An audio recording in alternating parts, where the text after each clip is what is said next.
کیا عورتیں تدبر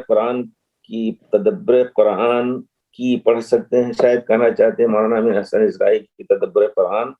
پڑھ سکتی ہیں، یہ صرف مردوں کے لیے نہیں۔ حقیقت یہ ہے کہ ہمیں اپنی معلومات کا وزن کرنا چاہیے، تولنا چاہیے کہ ہم کس معیار کے ہیں۔ کسی سے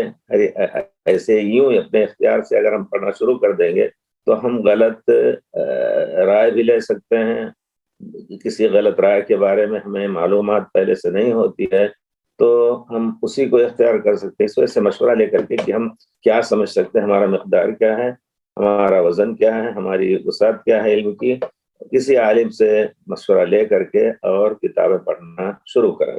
تدبر قرآن مولانا امین حسن اسرائی کی ہے، اس میں بہت سی چیزیں ایسی ہیں جس میں انکار حدیث کی بدبو آ رہی ہے، جیسا کہ علماء نے اس پر تنقید کیا ہے۔ اس وجہ سے ہر ایک اس کو نہ پڑھے۔ ہاں اگر کوئی ایسے ہیں جو الحمدللہ پڑھی لکھی ہیں اچھی طرح اور وہ سمجھ رہی ہیں حق اور ناحق کو، اور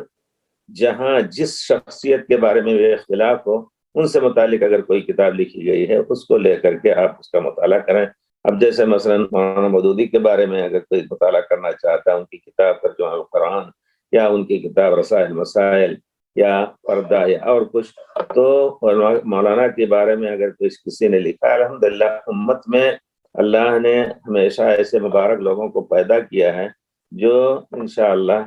حق باتیں کہیں گے اور غلط باتوں پر تنقید انشاءاللہ بحق کریں گے۔ تو اس کو لے کر کے مطالعہ کریں، تو جہاں غلطی ہے اس کو نہ لیں، اور جہاں اس میں کوئی شک نہیں مولانا مودودی کے نے بہت اچھی باتیں بھی کہی ہیں، ہم اس کا انکار نہیں کر سکتے، لیکن مشکل یہ ہے کہ ان کے مقلدین جو ہیں ان کی غلط باتوں کو بھی وحی کی طرح سمجھ کر کے، اور میں اس کو ذمہ داری سے کہتا ہوں، مشکل نہیں ہے اس میں ہمیں، اگر کوئی کہے کہ تم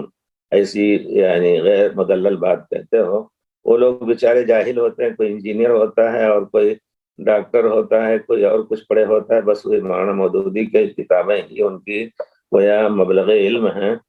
تو وہ لوگ اس میں غلطی کھاتے ہیں۔ لیکن ہونا یہ چاہیے، انصاف کی بات ہے کہ اللہ نے ہمیں پیدا کیا ہے کہ حق کو تلاش کریں، اہدنا الصراط المستقیم ہمیشہ دعا کرتے رہیں۔ تو اس کا طریقہ یہی ہے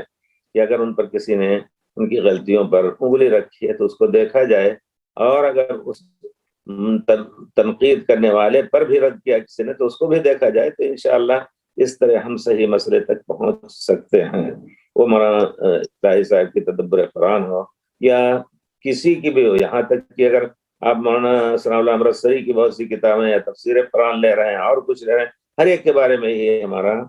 بہرحال کہنا ہے، اور ہم خود زندگی اسی پر گزارے ہیں الحمدللہ۔ ہمیں کسی کی حد تک مقصود نہیں، اور نہ ان کی کوئی ایسی غلط صحیح بات کو غلط کہنا ہے، لیکن جو بات غلط ہے اس کو غلط کہنے میں کوئی بات نہ ہونا چاہیے، ادب سے